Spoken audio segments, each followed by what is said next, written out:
السلام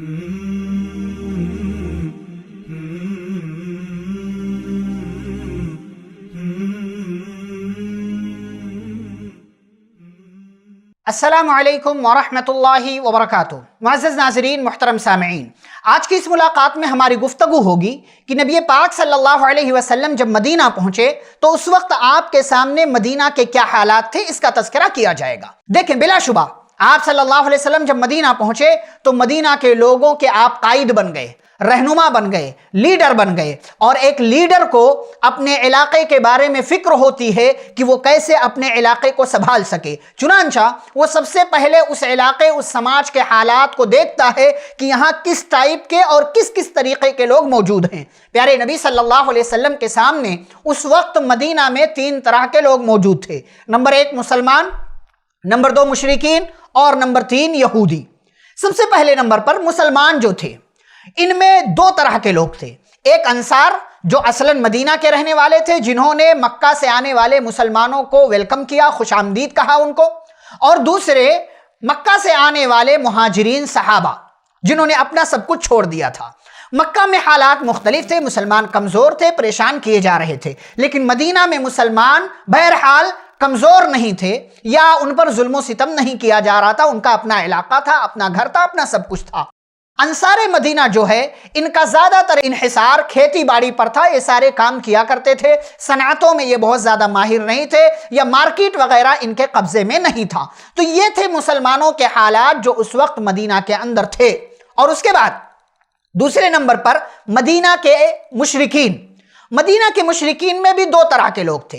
ایک وہ لوگ جو اس نئے دین کے تعلق سے شک و شبہ میں مبتلا تھے، بعد میں ان کو یقین ہو گیا تو ان میں سے اکثر لوگوں نے اسلام قبول کر لیا۔ لیکن دوسرے مشرکین وہ تھے جن کا سرغنہ عبداللہ بن ابی ابن سلول تھا، جو بعد میں چل کر کے رئیس المنافقین کے نام سے مشہور ہوا۔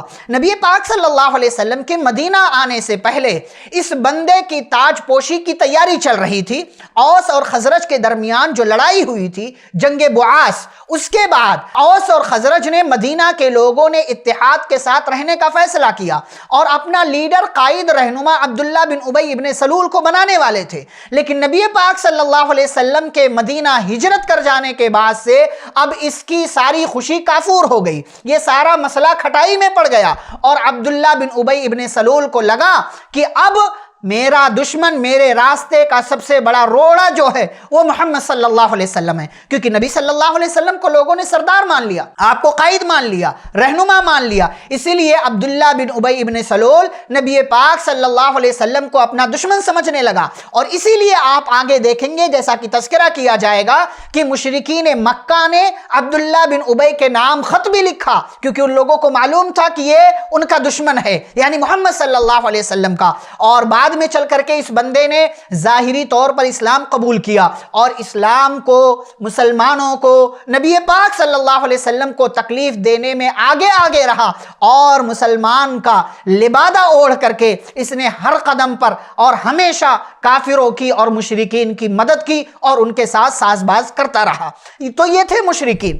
تیسرے ٹائپ کے وہ لوگ تھے جو یہودی تھے۔ یہ اصلاً عبرانی تھے، لیکن یہ وہاں سے رومیوں کے ظلم و ستم سے تنگ ہو کر کے آ کر یہاں مدینہ میں آباد ہو گئے تھے، اور ان کے ساتھ رہنے کی وجہ سے گرچہ یہ عبرانی تھے لیکن ان کا رنگ، ڈھنگ، اٹھنا بیٹھنا سب کچھ بالکل عربی ہو چکا تھا، اور عرب والوں کے ساتھ رشتہ داریاں بھی قائم ہو چکی تھی، لیکن ان کے یہاں نسلی تعصب جو تھا وہ اب بھی برقرار تھا۔ یہ اپنے آپ کو اسرائیلی اور یہودی ہونے کی بنا پر اپنے آپ پر فخر کرتے تھے، اور مدینہ کے لوگوں کو امی کہا کرتے تھے، مطلب یہ خبیث ہیں، بدبودار ہیں، رذیل ہیں، گھٹیا ہیں، حقیر ترین لوگ ہیں۔ یہ عرب والوں کو گھٹیا اور حقیر ترین لوگ کہا کرتے تھے۔ اور یہ قوم یہود جو ہے، یہ ان کا قبضہ تجارت پر تھا، ان کا قبضہ جو ہے مکمل طور سے مارکیٹ پر تھا۔ یہ لوگوں کو اپنا مال سود پر قرض دیا کرتے تھے اور بھاری سود اٹھایا کرتے تھے۔ اسی طریقے سے اور یہ لوگ سازشوں کے ذریعے، مکاریوں کے ذریعے، چالوں کے کے ذریعے، تدبیروں کے ذریعے، دسیسہ کاریوں کے ذریعے یہ لوگ قوموں کے درمیان جنگ کی آگ بھڑکایا کرتے تھے۔ اور تھوڑے دنوں پہلے جنگ بعاث جو ہوئی مدینہ کے دو بڑے قبیلوں اوس اور خزرج کے درمیان، وہ انہی یہودیوں کی وجہ سے ہوئی۔ اور مزید یہ کہ جنگ کی آگ بجھنے نہ پائے، جنگ کو بھڑکائے رکھنے کے لیے یہ آگ میں گھی اور تیل ڈالنے کا کام کرتے تھے، یہ جو ہے ہوا دیتے تھے آگ کو اور اپنا مال خرچ کرتے تھے تاکہ کسی طریقے سے جنگ چلتی رہے اور سود پر ہمیں ہمارا مال بھاری طریقے سے واپس ملتا رہے۔ تو مکمل طور سے ان کا ہولڈ مارکیٹ پر تھا، تجارت پر تھا، مکمل طور سے ان کا کنٹرول تھا۔ اور ان کے 3 بڑے قبیلے مدینہ کے اندر آباد تھے۔ نمبر 1 بنو قریظہ، نمبر 2 بنو نذیر اور نمبر 3 بنو قینقاع۔